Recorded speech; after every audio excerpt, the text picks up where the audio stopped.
Assalamualaikum warahmatullahi wabarakatuh. Perkenalkan nama saya Muhammad Akbar Syarfikri. Dalam video ini saya akan presentasikan mengenai hasil penelitian saya dengan judul analisa preferensi kerja bagi generasi Z dengan menggunakan metode conjoint analysis. Dan berikut merupakan daftar isinya, yaitu pertama ada bab 1 itu ada latar belakang masalah, rumusan masalah, dan tujuan pesan. Yang kedua ada tinjau bab 2 terdiri dari penelitian terdahulu dan kajian teori. Bab 3 ada metodologi penelitian, analisis data, model, dan perancangan sistem.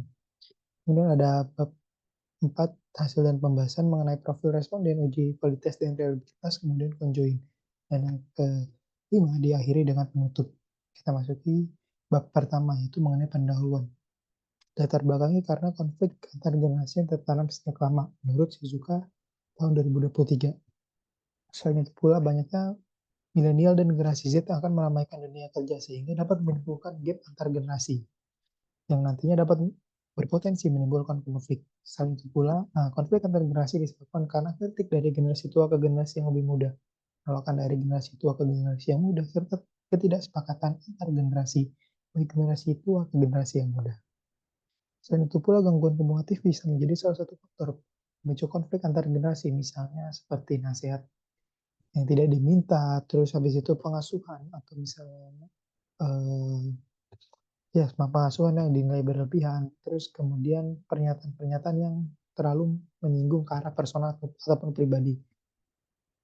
Dan hal itu pula menjadi salah satu pemicu konflik antar generasi.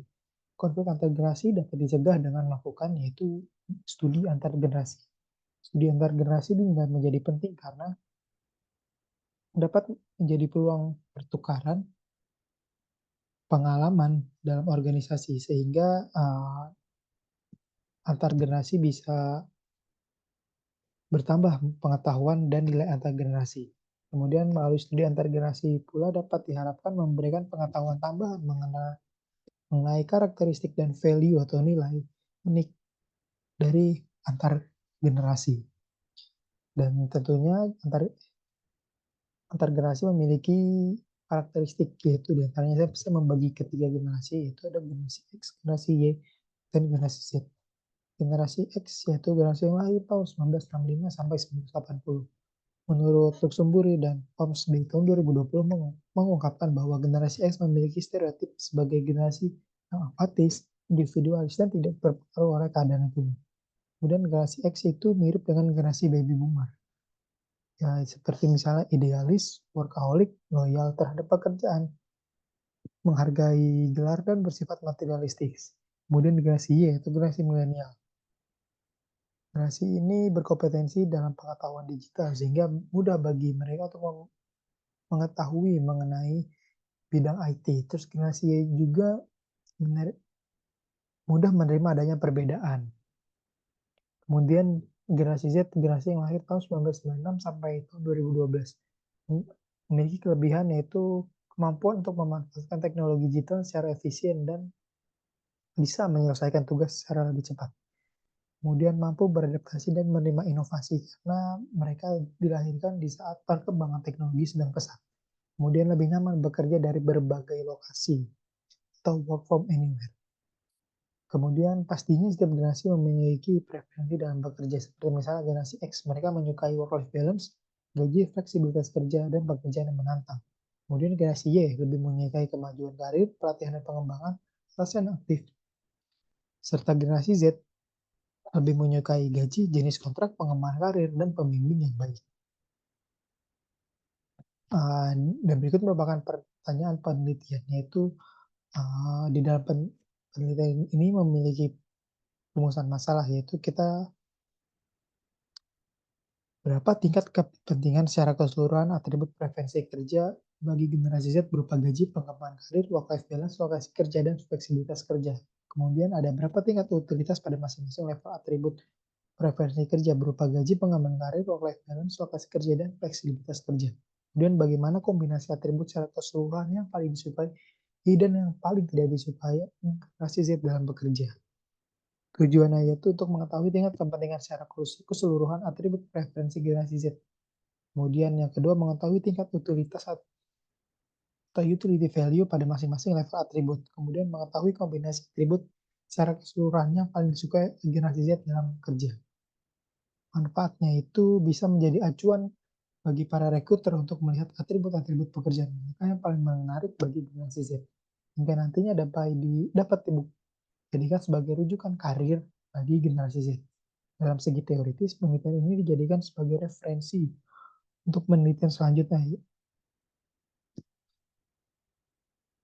Kita masuk ke dalam bab 2, yaitu ada tinjauan pustaka. Dalam hal ini yaitu preferensi kerja. Menurut KBBI tahun 2023 yaitu adalah untuk didahulukan serta diutamakan daripada yang lain. Menurut Holland dan Martinez tahun 2020, preferensi kerja yaitu sebuah konstruk teoritis yang memungkinkan pengorganisasian data satu orang dan membedakan orang lain dalam hal kepribadian, minat, dan perilaku. Kemudian menurut Cabrera dan Mariel tahun 2003, preferensi kerja mengacu pada karakteristik pekerjaan yang dinilai sangat penting oleh karyawan atau individu karyawan pada saat mereka memilih pekerjaan tersebut. Kemudian ada gaji. Gaji merupakan bentuk pembayaran dari pemberi kerja kepada pekerja yang baik ya ditentukan dalam kontrak kerja ataupun tidak. Kemudian menurut Bullock tahun 2015 bahwa gaji memiliki peran penting bagi karyawan dan memastikan bahwa karyawan termotivasi, teliti, dan loyal terhadap pekerjaan. Kemudian menurut Hung et al, kepuasan gaji terlihat bagaimana sikap yang dimiliki oleh seorang pekerja.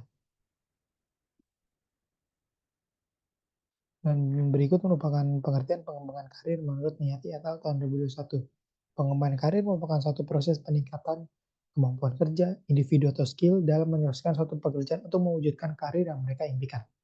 Dari sudut pandang karyawan, pengembangan karir memberikan gambaran tentang jalur karir untuk masa depan di dalam suatu organisasi. Menurut Gomez dalam Sugiyarti tahun 2021, bagi organisasi, pengembangan karir dapat memberikan jaminan bahwa akan ada individu-individu baru yang akan mengisi posisi kosong di masa depan nanti. Oleh karena itu, semakin baik perusahaan mengelola karyawannya, maka akan semakin baik pula kinerja karyawan. Hal tersebut dapat meningkatkan kepuasan kerja karyawan di perusahaan.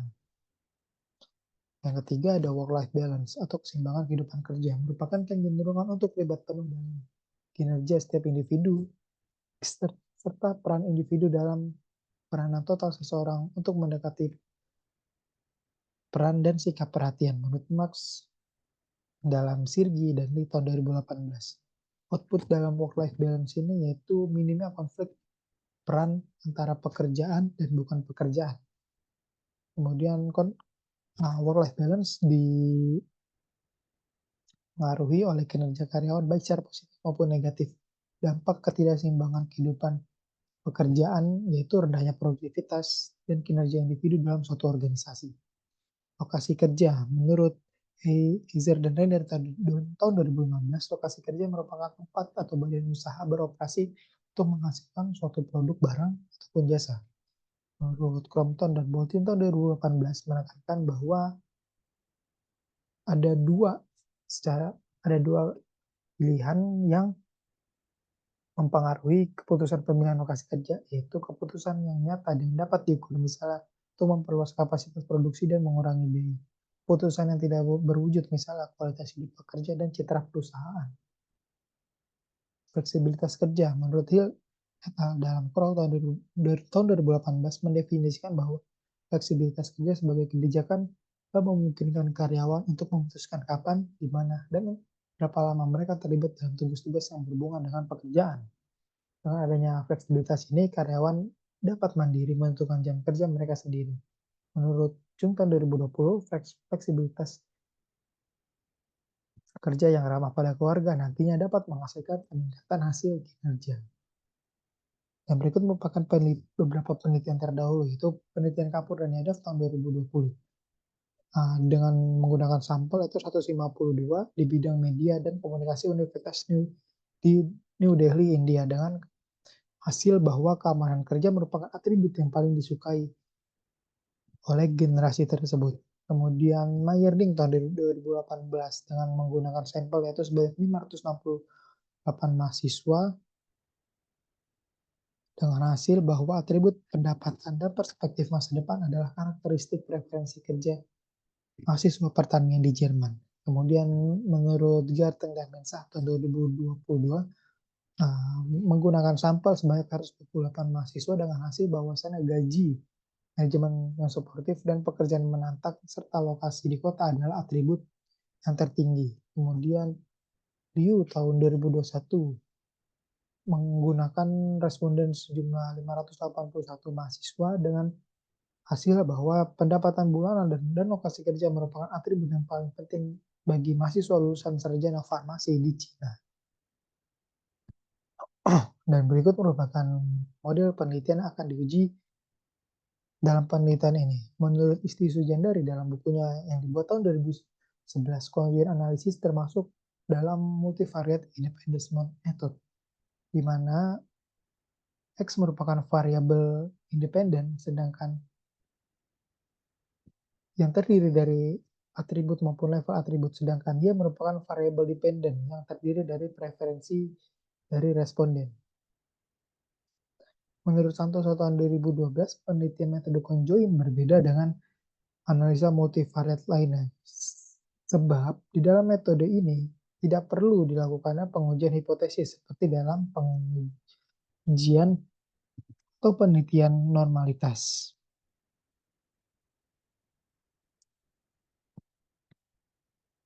Dan berikut merupakan metodologi penelitian.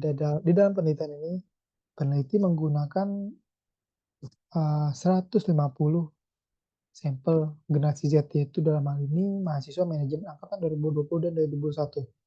Dengan penelitian ini yaitu dengan menggunakan metode kualitatif. Termasuk dalam penelitian kualitatif merupakan penelitian yang ditujukan untuk memahami fenomena mengenai apa yang dialami oleh subjek dalam penelitian.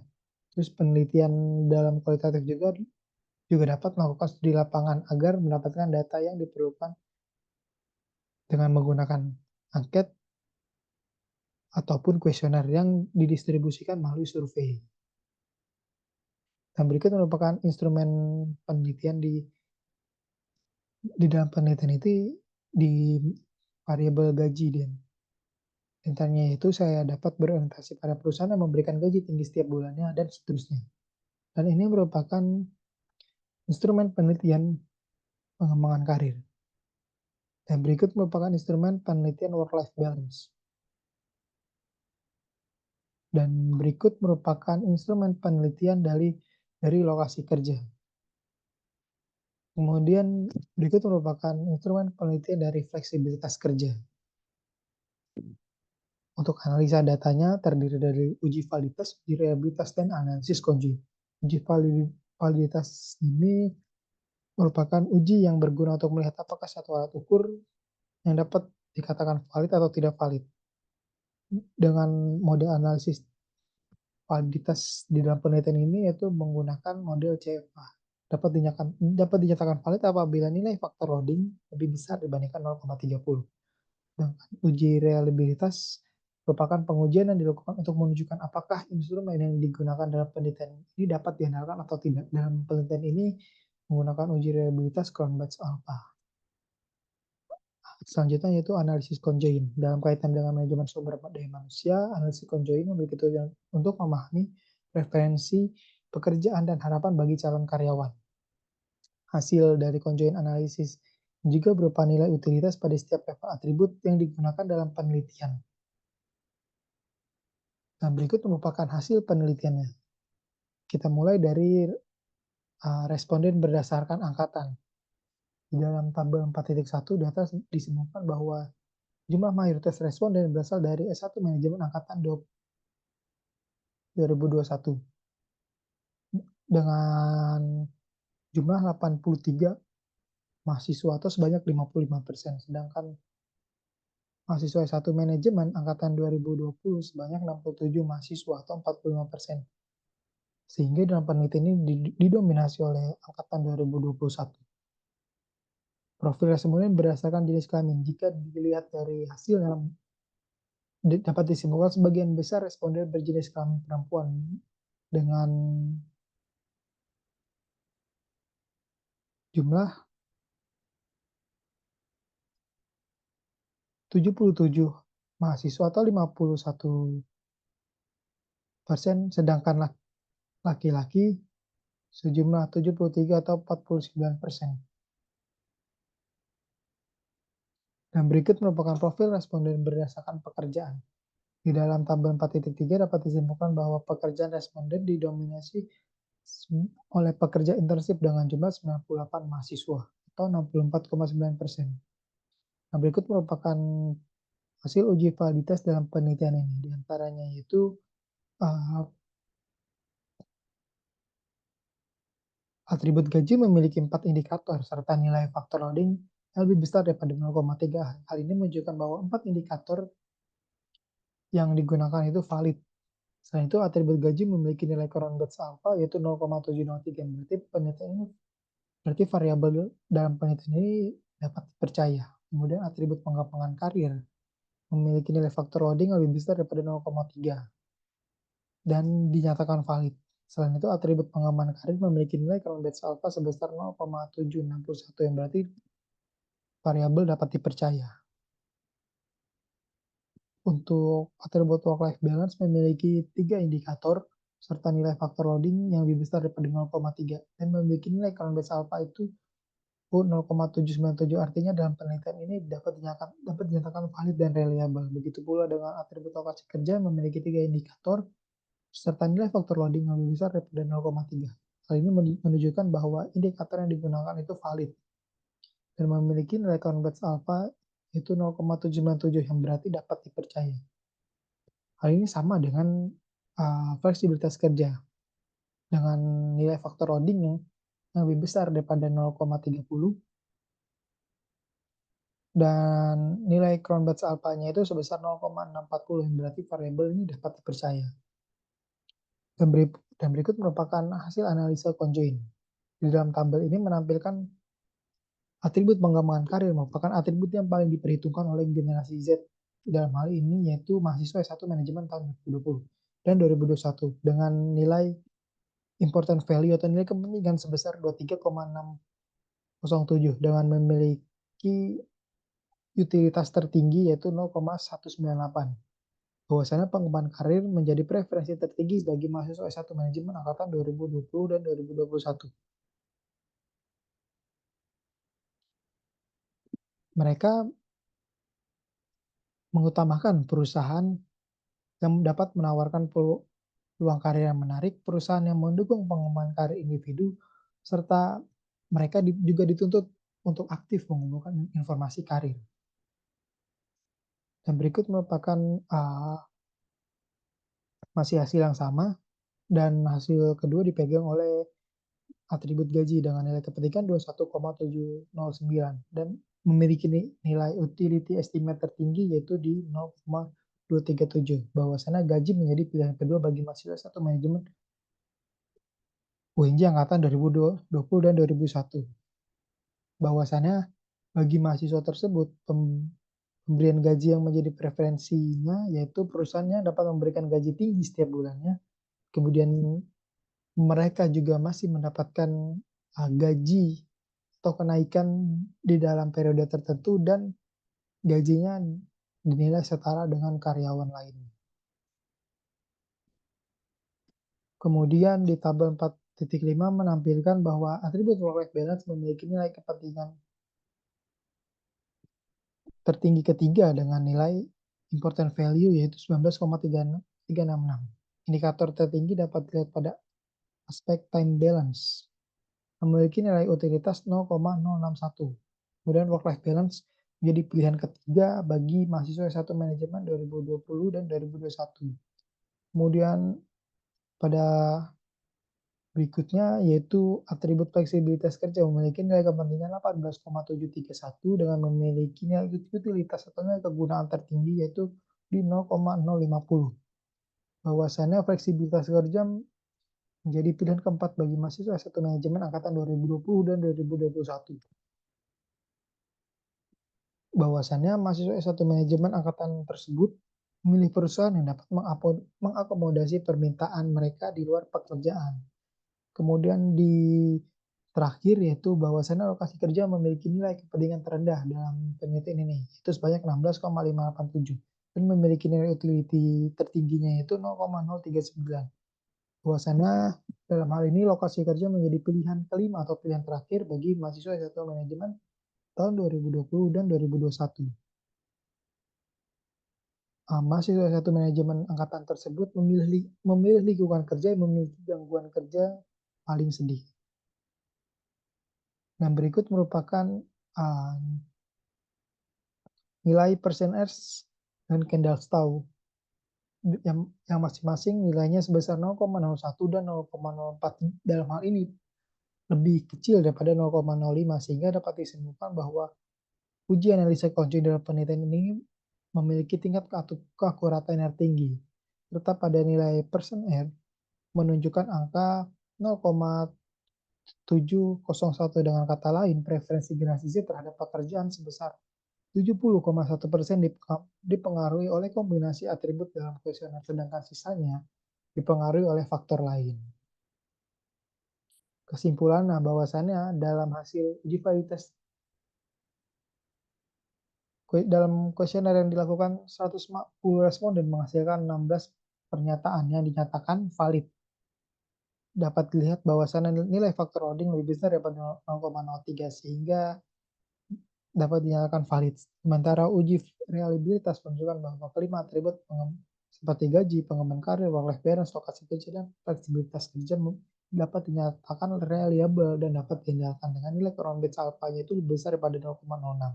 Kesimpulan kedua, dalam hasil proses conjoint analisis dapat dilihat tingkat kepentingan atribut preferensi generasi Z di antaranya itu atribut gaji memiliki nilai kepentingan sebesar 21,709, pengembangan karir sebesar 23,067, work-life balance sebesar 19,366, lokasi kerja sebesar 16,587, dan fleksibilitas sebesar 18,731.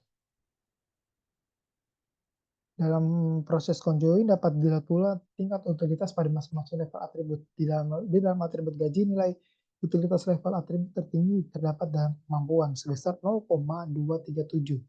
Dalam atribut pengembangan karir, nilai utilitas level tertinggi terdapat dalam peluang karir sebesar 0,198. Di dalam level atribut work-life balance yang tertinggi yaitu mengenai keseimbangan waktu sebesar 0,061. Kemudian di fleksibilitas kerja dipegang oleh jadwal yang fleksibel dengan nilai utility estimate-nya itu 0,050 dan lokasi kerja dengan nilai utilitasnya sebesar 0,039.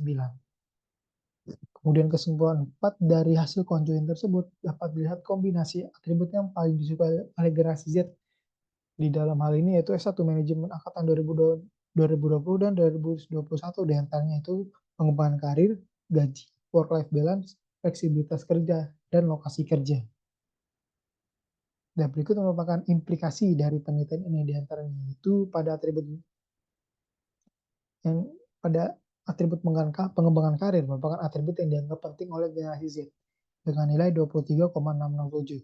Kemudian atribut terpenting kedua yaitu pengembangan karir yaitu gaji dengan nilai 21,709. Jadi pada atribut gaji nilai yang paling tinggi ditunjukkan pada indikator kemampuan, yaitu perusahaan yang dapat memberikan kesetaraan upah di perusahaan, sedangkan yang paling rendah ditunjukkan pada indikator kelayakan. Dalam hal ini, responden atau Gen Z menilai bahwa Gen Z tidak tertarik dengan pemberian gaji yang tinggi tanpa diimbangi dengan aspek non-finance seperti misalnya bimbingan, pengembangan karir, pun seperti keamanan kerja. Dalam implikasi ketiga, work-life balance menjadi nilai terpenting ketiga dengan kepentingan 19,366. Pada atribut work-life balance, nilai paling tinggi ditunjukkan pada indikator times balance atau keseimbangan waktu dengan seperti misalnya mereka dapat waktu yang berkualitas dengan keluarga atau teman, sedangkan nilai paling rendah dapat ditunjukkan pada indikator satisfaction balance atau keseimbangan kepuasan. Bahwasannya mereka tidak dapat menyelesaikan pekerjaan sesuai dengan target yang ditetapkan. Nah, dalam hal ini, para expert di bidang manajemen sumber daya manusia harus memberikan target ataupun tenggat waktu ataupun deadline bagi generasi Z ini, sehingga dapat menyelesaikan pekerjaan sesuai dengan target yang ditetapkan. Kemudian atribut fleksibilitas kerja merupakan atribut terpenting keempat setelah atribut work-life balance dengan nilai kepentingan 18,731. Dengan nilai paling tinggi ditunjukkan pada indikator itu perusahaan yang dapat mengakomodasi permintaan di luar pekerjaan. Sedangkan nilai terendah dalam indikator waktu fleksibel yaitu mereka tidak siap bekerja dengan jumlah jam kerja yang sama setiap harinya. Kemudian atribut lokasi kerja merupakan atribut terpenting kelima setelah fleksibilitas kerja dengan nilai kepentingan 15,587.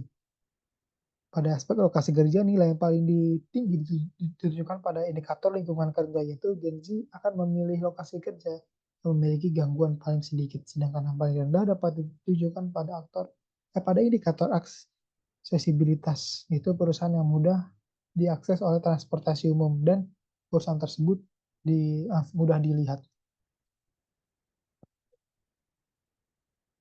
Implikasi keenam merupakan penelitian ini dapat dijadikan sebagai referensi untuk penelitian selanjutnya. Dalam melakukan penelitian berkaitan dengan preferensi kerja yang menarik bagi generasi Z. Dan berikut merupakan keterbatasan dan rekomendasi ke penelitian selanjutnya, yaitu dalam atribut lokasi kerja, penelitian yang menggunakan 3 indikator atau yang disebut dengan level atribut yang paling sering muncul di dalam penelitian sebelumnya. Tetapi dalam hal ini peneliti tidak menggunakan indikator yang memiliki sifat unik. Kemudian penelitian ini sepenuhnya menggunakan metode tradisional full profile, conjoint analysis. Dan ini merupakan metode paling basic yang paling sering digunakan di dalam penelitian conjoint analysis. Sehingga dalam metode ini kurang memperhatikan kekirian apabila dibandingkan dengan metode choice-based conjoint analysis. Untuk penelitian selanjutnya yaitu masih sedikit penelitian yang membahas mengenai preferensi kerja bagi generasi Z dengan menggunakan metode ini. Padahal penelitian ini penting bagi praktisi human research untuk melihat tren preferensi kerja bagi generasi Z. Sebab 5, 10, 15, bahkan 20 tahun mendatang generasi Z merupakan generasi yang akan memenuhi dunia kerja. Oleh karena itu, rekomendasi penelitian selanjutnya agar lebih fokus untuk meneliti preferensi generasi di masa mendatang yang akan memasuki dunia kerja. Mungkin seperti generasi Alpha, setelah generasi Z yang akan memasuki dunia kerja. Sekian dari video presentasi kali ini. Saya Muhammad Akbar. Mohon maaf. Wassalamualaikum warahmatullahi wabarakatuh.